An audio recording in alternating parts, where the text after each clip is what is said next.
안녕하세요. 상승미소입니다. 저 살아 있습니다. 한 이틀 안 보셔서 저도 여러분들이 궁금했습니다.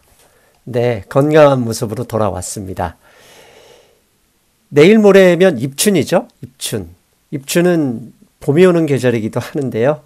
저는 겸손한 절기라고 생각합니다. 왜냐하면 봄이 왔다 하고 반가운 마음에 나왔지만 우리를 기다리는 건 꽃샘추위죠. 아하, 모든 것은 그렇게 쉽게 이루어지는 게 아니다. 겸손해야 된다. 라는 점을 입춘에서 항상 배우고 있습니다. 여러분, 오늘은 중요한 방송입니다. 저는 작년 12월 말에 내 현금 자산의 10%를 주식을 산다 이야기를 드렸고요. 그리고 1월과 2월 그대로 10%씩 포지션을 늘렸습니다. 물론 그게 다 미국 주식입니다.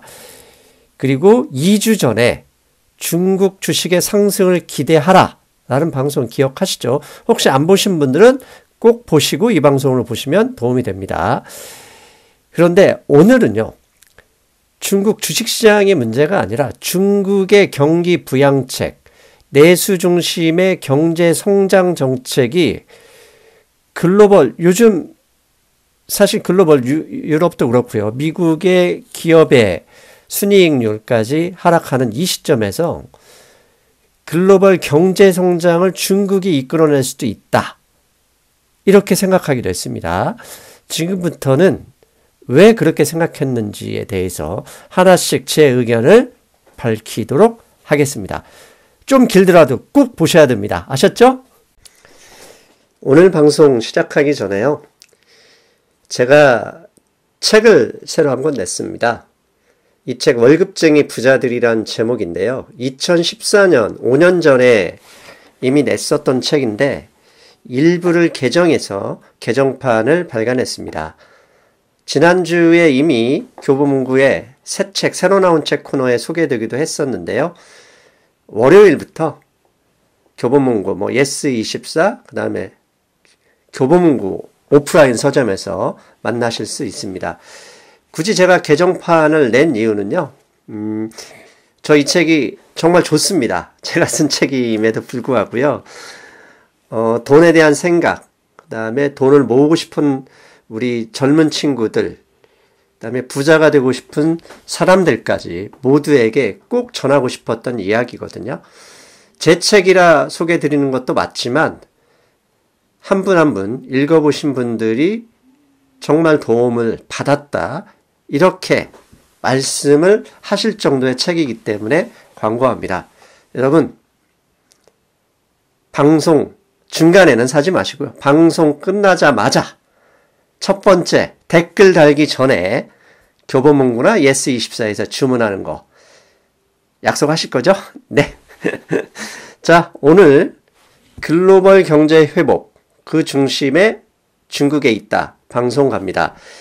이 방송을 준비하기까지는 한 일주일 넘게, 한 2주 정도 시간이 필요했습니다. 왜냐하면 그냥 단순히 수정구슬이 있어서 빠박 나온 게 아니라 몇 가지 지표들이 하나씩 바뀌는 시점에서 저의 고민을 시작하게 됐습니다. 첫 번째 보시는 그림은요. 왼쪽에 미국 30년 만기 채권 금리고요. 오른쪽에 10년 만기 채권 금리입니다. 지난 2월 20일 이후 30년 만기와 10년 만기 채권의 금리가 아주 많이 상승을 하지 않았지만 제가 볼 때 주목할 만한 상승을 보였습니다. 특히 30년 만기 채권 금리는 20일 2.973%에서 지난 한국 시간 토요일 새벽 종가가 3.127%였습니다. 이거 충분히 주목할 만한 상승이었습니다. 왜냐하면 장기금리 채권의 하락은 글로벌 경기 침체, 심지어 좀 더 심하게 생각하시는 분들은 경제 위기의 신호다. 이렇게 해석하시는 분들이 있었잖아요. 이게 지난 2주 동안 슬금슬금 올라가고 있다는 데 주목했습니다. 두 번째 저에게 고민을 시작하게 했던 것은 장단기 금리 차이였습니다. 장단기 금리가 작년부터 올해 초까지 경제 위기에 다시 복귀다. 이런 주장을 하시는 분들의 근거 지표였잖아요. 그런데 10년 채권과 2년 만기 채권의 차이가 핵심인데 이 금리 스프레드가 지난 2월 17일 0.14까지 낮아졌다가 약 2주 동안 슬금슬금 올라와서 0.21%로 확대됐습니다.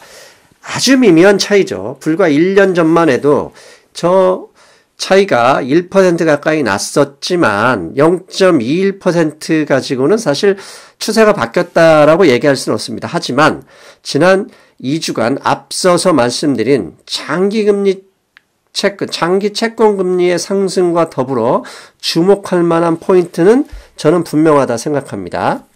자, 세 번째, 저에게 고민을 시작하게 했던 점 세 번째입니다.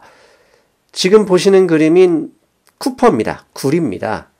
구리. 왜 구리라 얘기하느냐. 구리는 원자재를 투자하시는 분들은 닥터 쿠퍼라고 하죠. 수많은 원자재가 있지만 경제 성장, 그다음에 고정자산 투자, 인프라 투자 등에서 가장 많이 사용되는 원자재가 구리입니다. 그래서 경제가 성장할 가능성이 있으면 구리의 가격이 먼저 올라갑니다. 올해 1월부터 구리의 가격이 글로벌 주가 상승과 함께 올라가다가 앞에서 장기 채권 금리가 2월 20일 전으로 올라갔다고 말씀드렸잖아요. 구리의 가격도 올해 초에 상승 반전하다가 하락 조정을 마치고 2월 20일 근처에서 반등을 시작했습니다. 물론 토요일 새벽에는 윗꼬리를 주면서 좀 부정적인 신호를 보이긴 했지만 지난 2주간 넘게 상승 추세를 보였던 구리도 중국하고 관련이 있을 가능성이 높다라는 고민을 안겨주기에 충분했습니다. 다음에 네 번째는요.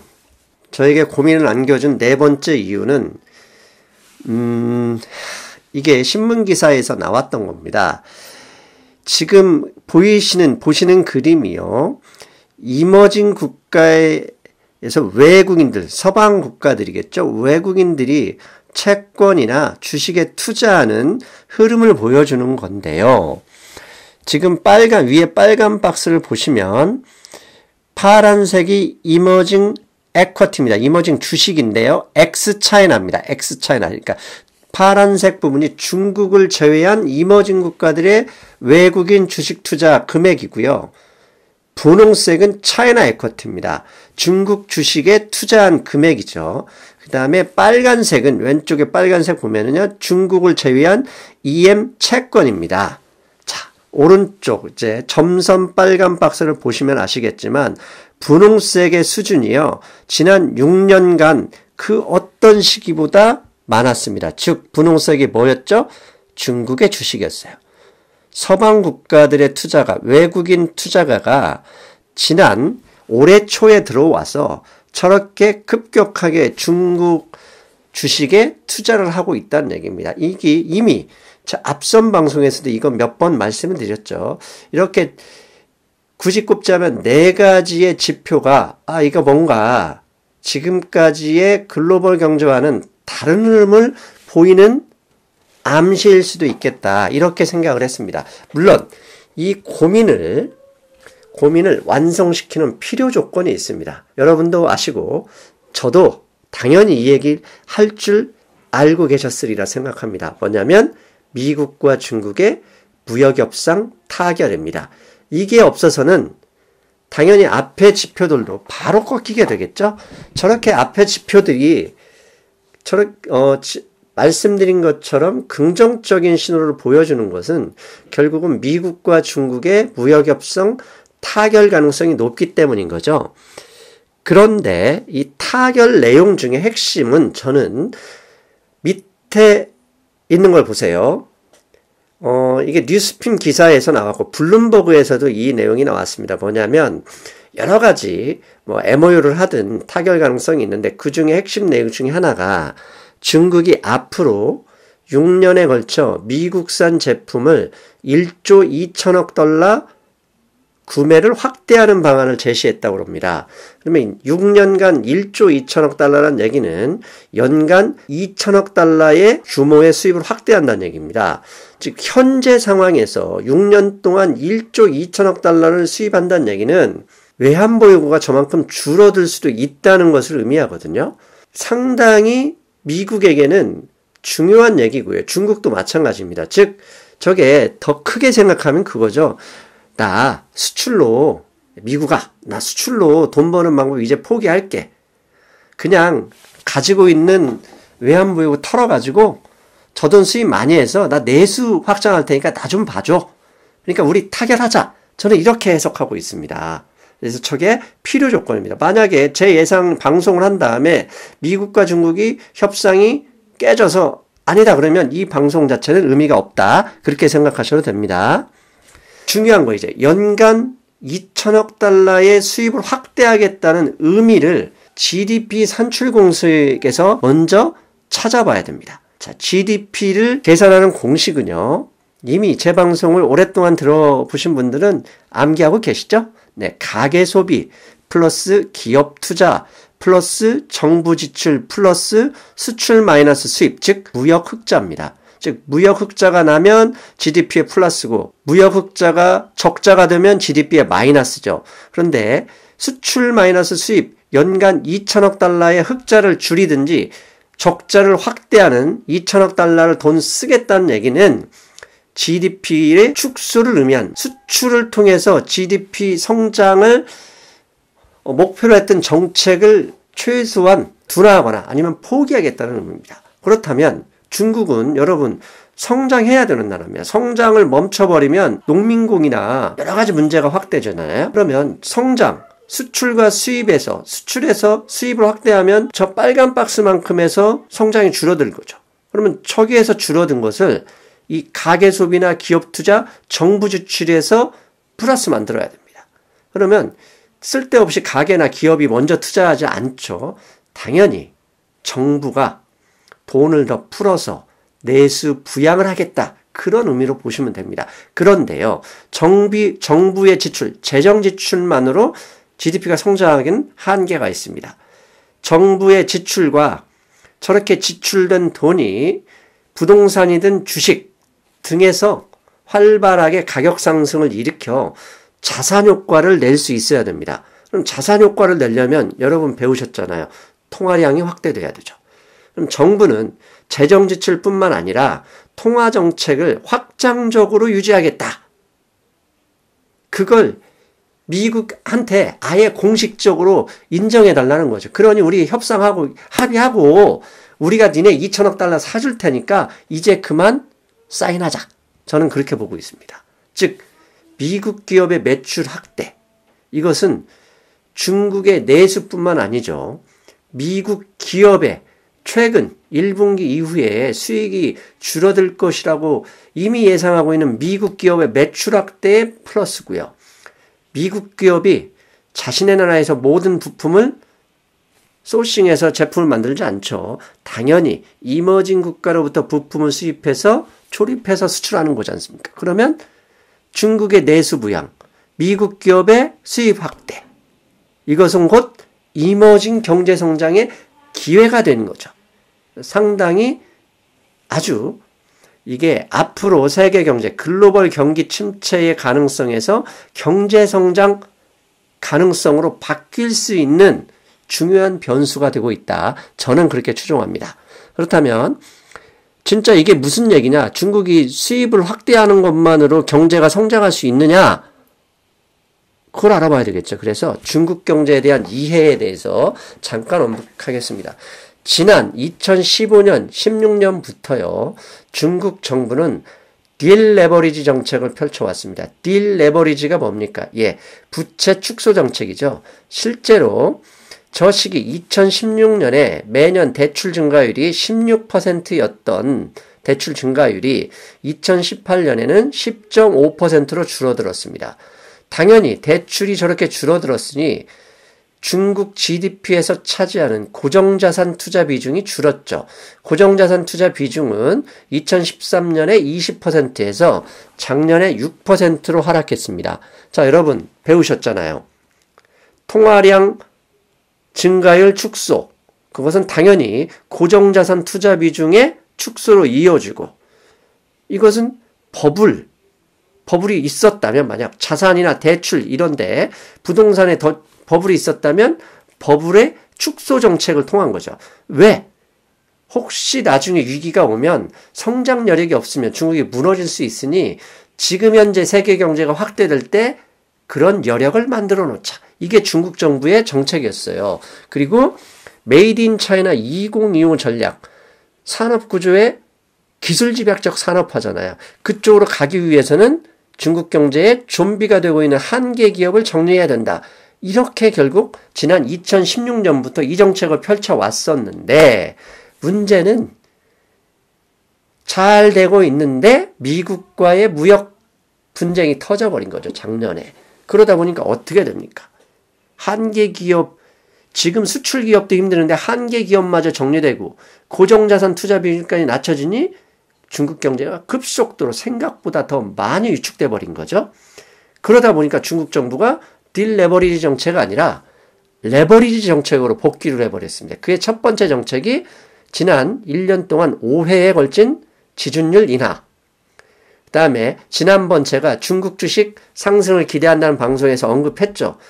원래 3월 이후에 발행하는 지방채를 1월 달부터 적극적으로 발행했고, 이를 철도나 지하철 등 인프라 투자 확대하는 데 바로 사용했습니다.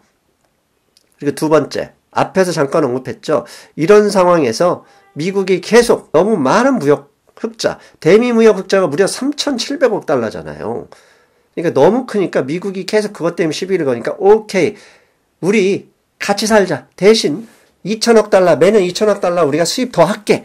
이렇게 이제 합의안을 내놓는 과정이거든요. 그럼 미국산 제품을 수입 확대한다는 얘기는 앞에서 말씀드렸죠. 수출 주도의 경제 성장이 아닌 이제 내수 기반의 성장으로 전환하겠다. 그럼 레버리지 정책이 필요한 거죠. 그래서 최근에는 감세, 그다음에 금리 인하 가능성까지 나왔죠. 근데 이게 가능성 있는 이유가 중국의 저축률이요, GDP 대비 45%입니다. 어마어마하죠. 이 저축을 좀 깨서 경제 성장 동력으로 사용하겠다는 중국 정부의 의도가 되겠다. 자, 이에 대한 이해되시죠? 이렇게 되니 결국은 충분 조건이 하나 더 나옵니다. 이게 뭐냐? 키움증권 이번 주 데일리인데요. 다음 주부터요. 3월 3일에 중국입니다. 전국 인민정치협상회의 정협과 2019년 전인 인민대표자 회의죠. 양회라고 하는데 이게 시작됩니다. 약 2주 정도 되는데요. 중요한 건 3월 5일입니다. 3월 5일 전국 인민대표대회 개막식에서 리커창 총리가 연설을 하는데 경제정책, 경제성장 목표치에 대해서 얘기를 할 거라고 봅니다. 그래서 시장은 뭘 주목하느냐면 미국과의 무역협상 피해를 완화시켜야죠. 그래야 시진핑 시황제 프로젝트가 진행되잖아요. 그걸 위해서 경기 부양 규모를 알 수 있는 재정 적자 부분을 어느 정도 확대할 것이며, 그 다음에 개혁 개방 확대 정책, 민영화나 뭐 이런 거 돼야 되겠죠. 그래야 해외 자본이 더 들어올 테니까요. 그 다음에 금리 인하 시사, 그 다음에 뭐 감세안, 이런 적극적인 경기 부양 정책이 나올 가능성이 높다. 그 가능성을 주목하고 있으니까 결국 최근에 시장이 아주 우상향하는 그런 급격한 상승의 흐름을 보이고 있는 거죠. 자, 이런 정도에 가지고, 자, 결국 이렇게 가지고 앞에서 말씀드렸던 고민, 그 다음에 최근에 보여줬던 중국 정부의 정책, 그 다음에 왜 이렇게밖에 중국 정부가 정책을 전환하게 됐는지, 그 다음에 마지막으로 외국인들이 적극적으로 주식을 매수하는 이런 상황을 볼 때 저는 이렇게 결론을 낼 수 있다고 봅니다. 첫째, 중국의 내수 부양은 글로벌 경제 성장에 도움이 될 것이다. 왜? 미국산 제품을 연간 2천억 달러의 규모로 수입을 확대한다는 얘기는 무슨 의미입니까? 연간 2천억 달러 작은 금액이 아닙니다. 2천억 달러. 베트남 GDP가 2,500억 달러입니다. 2천억 달러를 수입한다는 얘기는 미국의 입장에서는 그만큼 통화정책 여력이나 재정정책 여력이 플러스되는 거고요. 중국으로서는 그만큼 줄어드는 경제성장률만큼 내수를 통해서 확대해야 된다. 즉 중국의 외환보 요구를 털어서 쓰면 글로벌리 이머징 국가든 중국에 수출하는 나라들은 숨통을 트일 수 있는 거죠. 그리고 두 번째, 미국산 제품을 2천억 달러어치를 산다는 얘기는 중국이 제1교역국이 어디냐? 미국도 미국이지만 유럽입니다. 유로존. 그러면 미국산 제품을 산다는 얘기는 유로존 제품을 덜 살 수 있다는 얘기죠. 그래서 이런 이유 때문에 최근에 유럽 경제, 독일 경제 상당히 많이 위축되고 있지 않습니까? 그래서 다음 주에 ECB 통화정책회의가 저는 열릴 걸로 알고 있는데요. 거기에서 분명히 통화정책 완화 가능성이 나올 수도 있다. 왜? 중국과 미국의 이런 커넥션 때문에. 즉, ECB마저 미국 연준에 의해 완화를 하게 된다면 주식시장, 경제 성장이 원하는 유동성이 플러스 될 가능성이 있는 거죠. 두 번째, 중국 자체의 통화량 확대를 통한 고정자산 투자, 이것이 늘어나면 당연히 통화량, 통화 증가율이 확대되면 부의 효과, 대출이 확대되면서 부동산과 주식 가격이 상승한다는 얘기죠. 그 다음에 마지막으로 중요한 거, 미국산 제품 연간 2천억 달러. 미국산 제품은요, 결국 일본과 한국의 부품과 중국의 제조 기술을 미국의 지적재산권과 합쳐서 미국산 제품이 나오는 거거든요. 중국이 2천억 달러치 사면 미국도 좋고 미국 기업도 좋고 일본과 한국의 부품업체도 좋고 그 다음에 중국의 제조업체도 좋은 거죠. 일거삼득이 될 수도 있는 겁니다. 그래서 이게 글로벌 경제 성장을 견인할 수 있다는 얘기입니다. 자, 두 번째, 2천억 달러만큼을 수입을 하려면 외환보 요구가 적어도 그 정도 줄어들 가능성이 있는 거거든요. 줄어들면 어떻게 됩니까? 중국의 통화량은 늘려야 되는데 안 되죠. 그게 너무 급한 인플레이션이 올 수 있으니 외환보 요구를 확충해야 되죠. 어떻게? 경상수지가 아니면 자본 투자, 자본수지 유입 확대를 통해 중국의 새로운 경제 성장 동력을 확보할 수도 있다. 그 가능성에 저는 주목해야 된다고 봅니다. 첫 번째 가능성, 앞에서 언급했죠. 일단 중국 국민의 저축을 좀 털어 쓰자.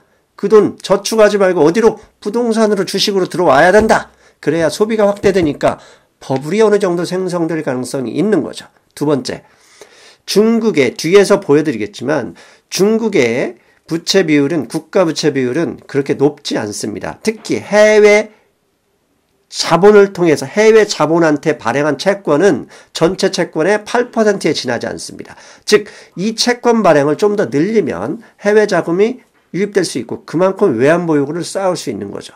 또한 중국의 주식시장의 개방 확대를 통해서도 이런 외환보 요구 확대를 충분히 만들어낼 수 있다. 이렇게 볼 수 있을 거라 봅니다. 자, 그렇다면 이제 알아봐야 되겠죠. 해외 자본 유입을 통해서 중국 정부가 의도하는 외환보 요구 확대는 실제 가능할 것인가? 이거 한번 살펴봐야 되겠습니다. 파이낸셜 타임스에서 나온 건데요. 밑에 파란색은 CGB, China Government Bond입니다. 즉 중국 정부가 발행한 중국 국채의 foreign ownership입니다. 외국인 비율입니다. 외국인 비중이죠. 전체의 8%에 지나지 않고요. 주식시장은 더 낮습니다. 2% 조금 넘습니다. 즉 중국 채권민 주식의 해외 지분율이 상당히 낮기 때문에 충분히 저 비중만 올리면 자본 유입은 충분히 도모할 수 있는 거죠. 그러면 중국 저 비중이 얼마나 되는지 다른 나라와 좀 비교해 보겠습니다. 중국이요, G2 아닙니까? 미국 다음에 외환보 요구도 많고 뭐 안에 썩도 뭐 둘째 문제고, 왜? 투자자는 양적 지표만 봅니다. 근데 차이나 빵을 여기 빨간 박스 쳐놨죠. 8%인데요. 중국보다 못 사는 나라들, 못 사는 나라들이 비중이 훨씬 높죠. 심지어 한국의 국채의 15%는 외국인이 보유하고 있는데요. 중국은 8%에 지나지 않습니다. 중국보다 적은 나라들은 인디아와 이스라엘인 거죠. 그러니까 즉 중국으로서는 조금만 발행을 늘려도 해외 투자자들이 충분히 매입할 수 있는 그런 조건은 된다고 봅니다. 이 중국의 현재 중국 국채의 보유 비중을 선진국하고도 비교해 봤습니다. 미국의 경우는 발행분의 40%가 다른 나라의 외환보유고로 있는 거고요. 유로존의 경우도 30%를 해외 투자자가 주고 있거든요. 그런데 중국은 8% 수준. 이 말은 중국 정부가 의도적으로 채권 발행 확대를 통해서 외환보유고 증가를 원할 경우 충분히 가능한 전략이다. 저는 이렇게 말씀드릴 수 있다. 결론 낼 수 있다고 생각합니다. 채권 금리도 살펴봤습니다. 중국의 10년 만기 채권 금리는요. 지난 금요일 종가 기준으로 3.195%입니다. 한국의 10년 만기 채권은 1.985%죠. 그러면 역사적으로 중국의 10년 만기 채권의 최저 금리는 2.7% 수준이었습니다. 즉 역사적인 저점까지도 아직 여력이 충분하고요. 한국의 10년 만기 채권과 비교해도 좀 더 하락해도 된다는 얘기입니다. 이 얘기는 발행에도 소화할 수 있는 소화 여력이 충분히 많다. 이렇게 말씀드릴 수 있다 얘기입니다. 자, 채권 확대 충분히 가능한 얘기다. 이렇게 말씀드릴 수 있겠습니다. 자, 중요한 거 이 점이겠죠. 중국 경제, 즉 내수 주도 성장을 목표로 하는 중국 경제가 글로벌 경제 성장을 정말 이끌 수 있는가? 저는 이끌 수 있다고 봅니다. 왜? 1년에 2천억 달러 쓰겠다는 얘기거든요. 앞에서 말씀드렸잖아요. 미국산 제품 2천억 달러는 일본, 한국산 부품 플러스 미국의 지적권 플러스 중국의 제조업이거든요. 저만큼 쓴다는 얘기는 작은 돈 아닙니다. 미국 대신 중국이 쓰겠다는 얘기인데요. 미국이 현재 상황만 유지해도 중국이 쓰는 2천억 달러만큼 글로벌 교역량이 늘어난다는 얘기죠. 적어도 미국의 경기 위축을 만회할 만한 시간은 벌 수 있는 돈이다. 이렇게 말씀드릴 수 있고요. 또 중요한 거. 이 얘기하면 이제 중국 망해야 된다. 난리 나죠?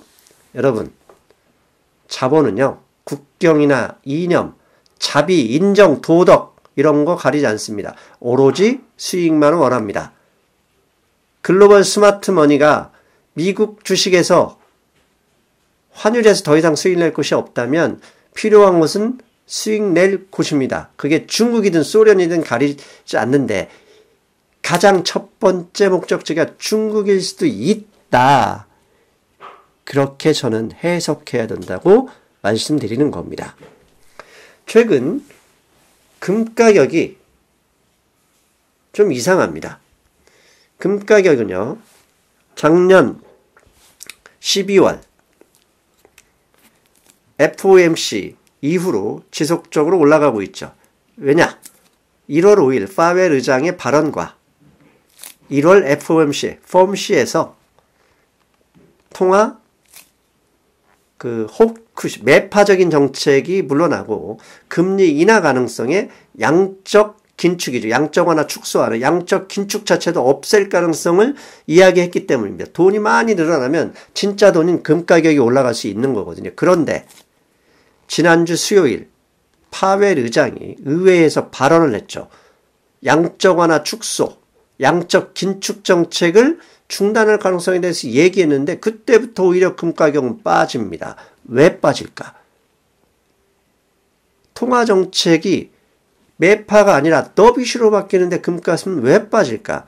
저는 그 이유를 이렇게 추론합니다.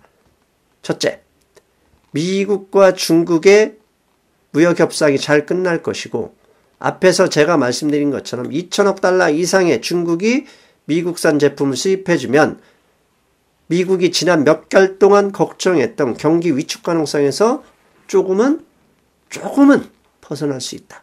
그 얘기는 3월 달에 있을 FOMC에서 완화 정책이 조금은 누그러질 가능성도 있다는 얘기죠. 그 부분을 미리 금은 가격에서 반영하고 있을 것이고, 두 번째, 중국에 의한 경제 성장 기대로 인해서 최근 미국의 장기 채권이 오르고 있는 거. 아하, 인플레이션 시대에서는 뭐하러 금사합니까? 주식이나 투자하는 게 맞죠. 그런 것을 이 금 가격에서 보여주고 있는 것이 아닌가, 저는 그렇게 추론하고요.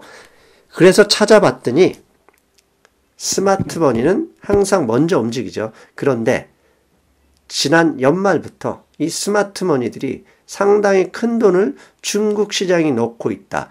중국이 외환시장이 자유화된 나라가 아니기 때문에 순간적으로 한국 시장처럼 들고 나오곤 할 수가 없어요. 중국 시장에, 특히 중국 주식에 돈이 들어가면 비교적 장기 투자하는 돈이다 보시면 됩니다. 한두 달 만에 단기 차익을 투자하는 게 아니라 좀 더 멀리 볼 수밖에 없는 중국 시장의 구조, 그런 것까지 감안하면 우리가 생각하는 것보다 좀 더 중국 내수 부양 정책이 글로벌 경제에 생각보다 큰 도움이 될 수도 있을 것이다. 이런 생각을 할 수 있을 것이라고 봅니다. 최근 앞서서 말씀드렸고 지난번 방송에서도 보셨죠. 외국인은 중국 주시장에 공격적으로 진입하고 있습니다. 1월과 2월에만 600억 위안, 약 180억 달러 된다고 하네요.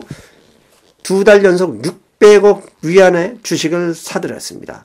지난 수년 동안 보시면 이렇게 큰 규모로 주식을 산 경우가 없었습니다. 외국인이요. 자, 그런데요. 이에 대한 왜 이렇게 많이 사냐를 3월 1일자 Financial Times에서 China's Capital Market, 중국 자본시장의 Progress Report, 상당히 좋은 쪽의 리포트를 낸 게 있습니다. 영국의 Financial Times, 그 기사에서 이런 얘기가 나옵니다. Foreign Ownership, 자, 외국인의 중국 주식 비율이요 2.34%밖에 안 돼. 앞에서 기억하시죠? 3%가 안 됐어요. 즉 이런 ownership will top percent next, 앞으로 10년 동안 약 10% 정도로 늘어날 가능성이 높다. 왜? 자, MSCI에서요. 제가 지난주 제 커뮤니티 게시판 보셨죠? 유튜브 커뮤니티 게시판에 MSCI에서 중국 A주 비중을 0.7%에서 3.3%로 늘리기로 했다. 제가 이거 속보로 올려드렸습니다. 여기에서 지금 그 얘기하는 거예요. MSCI의 decision, 결정이 to extend China's, 중국의 그 지수에서 중국의 비중을 늘리기로 했다. 2019년에, 그래서 그렇게 늘리면 2019년에 예상하기를 중국 주식시장에 지금 현재, 그러니까 비중을 올리기 전에는 700억에서 1250억 달러 정도 중국 주식시장에 유입될 거로 생각했는데 마장에 비중을 올리면 늘어난대요. 얼마로? 1000억 달러에서 2200억 달러만큼 늘어난다는 얘기입니다. 자, 2200억 달러만큼 늘어나면 2000억 달러 중국에서 미국산 쓴 돈이 주식으로 들어오는 거지 않습니까? 왜 넣겠습니까? 왜? 중국의 이런 내수 부양 정책이 단기적으로 끝날 것 같지 않다고 스마트머니가 본다는 얘기입니다. 그리고 밑에 보세요. 밑에 스탁 마켓 캡 시가총액이 2027년까지 27조 달러로 늘어날 수 있다. 이렇게 나옵니다. 이거 무슨 얘기냐? 그림으로 좀 더 자세히 보겠습니다. 중국에요. 현재 시가총액은 12.3조 달러입니다. 2017년 기준으로요. 근데 2017년보다 올해 좀 주가가 많이 빠졌습니까? 많이 빠졌으니까 12조도 안 되겠죠. 그런데 파이낸셜 타임스에서 중국 시장의 저런 성장 정책, 그 다음에 적극적인 외자 도입 정책을 감안하다면 저 중국 전체 주식시장 시가총액이 27조 달러로 늘어날 수도 있다라고 예상한 겁니다. 그럼 단순히 지금 한 11조 달러, 27조 달러면 2배가 넘게 주가가 상승해야 되는 거죠. 야, 이거 걔네들 말은 어떻게 합니다. 안 믿어도 됩니다. 안 믿어도 되고요. 다만 저런 선수들이, 저런 신문이 그냥 어디서 찌라시 보고 저런 기사 내는 건 아니거든요. 27조까지는 아니더라도 상당한 수준으로 시가총액이 될 가능성이 있는 거죠. 그렇다면 왜 그렇게 되냐는 거죠. 앞에서 말씀드렸잖아요. 미국산 제품 수입하고 그만큼 돈, 결국 자본 투자, 채권이든 주식은 그 돈을 유입시켜서 플러스할 것이고 그 돈을 가지고 뭐 할 거냐. 중국 예금자 털어서 그 돈을 쓰게 하려면 경기 부양해야 돼요. 경기 부양하면 당연히 주가가 올라갈 가능성이 높으니 먼저 들어와 있는 거죠. 자, 여기까지가 제가 생각하는 중국 경제가 글로벌 경제 이 방향을 돌려줄 가능성이 높다라고 생각하는 이유가 되겠습니다. 자, 그러면 애프터 서비스 2가지만 더 하고 가겠습니다. 이제 논쟁거리가 나옵니다. 이러면 댓글에 힘들어요. 댓글 보는 것도. 그래서 웬만하면 제가 댓글을 보지 않는데 이런 얘기 분명히 나옵니다. 야, 벌써 버블 왔어. 야, 버블이 생긴다면 꺼진다는 얘기인데 거기에 왜 투자해? 이렇게 얘기하시는 분들 분명히 나오죠. 여러분, 저는 이렇게 말씀드리겠습니다. 버블은요, 한 달 만에 생기나요? 무슨 비트코인입니까? 아니죠. 버블, 최소한 중국 정도 규모의 경제가 버블이 생기려면 아무리 못 걸려도 2, 3년 시간이 필요한 겁니다. 2, 3년의 주식사 아니죠. 2, 3년 후에는 팔아야죠. 그 정도의 충분한 시간이 있으니 너무 비관적으로 살지 말자. 두 번째, 지난 2주 전에 제가 중국 주식 살 때가 된 것 같다. 기대하자 이렇게 얘기했을 때가 2670포인트인가 였었고요. 그 전에 이미 2450포인트에서 바닥을 찍고 올라왔죠. 그때부터 감안하면 23% 정도 올랐습니다. 그게 버블입니까? 아니죠. 저건 그냥 반등 수준으로 볼 수밖에 없다고 보고요. 또 이 말씀 하나 좀 언급할게요. 그 방송 지금 2주 전 방송 한번 보십시오. 댓글 가관입니다. 완전히 미친놈이라고 쌍욕한 사람들이 있는데요. 그때 돼서 더 떨어진다고 쌍욕하더니 올랐더니 이제는 봐 이제 더 떨어질 거야. 그 정도 올랐으니까 이렇게 얘기한다고 합니다. 도대체 그 사람들 심리는 뭡니까? 안타깝습니다. 평생 한번 투자 못하죠. 그렇게 하시면 안 됩니다. 경제에 버블을 향한 가속도가 붙으면요. 생각보다 멀리 갑니다. 그게 가속도의 법칙에서도 나오고요. 자연에서도 나옵니다. 자연 사과꽃, 여러분들 사과꽃을 따줘야 됩니다. 왜? 거기서도 버블이 생기거든요. 너무 많이 열리거든요. 그래서 버블은 자연현상이고 그 버블은 일정 정도의 시간이 걸린다. 그때 가서 걱정해도 늦지 않는다. 이렇게 말씀드릴 수 있고요. 그에 대한 증거까지는 아니고요. 한 가지 안심시킬 수 있는 지표가 뭐냐면 중국의 주식시장이 상승할 땐 레버리지를 씁니다. 거의 10배 정도 레버리지 쓴다고 하네요. 근데 중국의 레버리지 비율을 보면은요. 지난 1월에요. 2014년 이후에 최저치를 찍었고요. 2월 달에 해봤자 아직까지도 올라갈 일이 많이 남아 있습니다.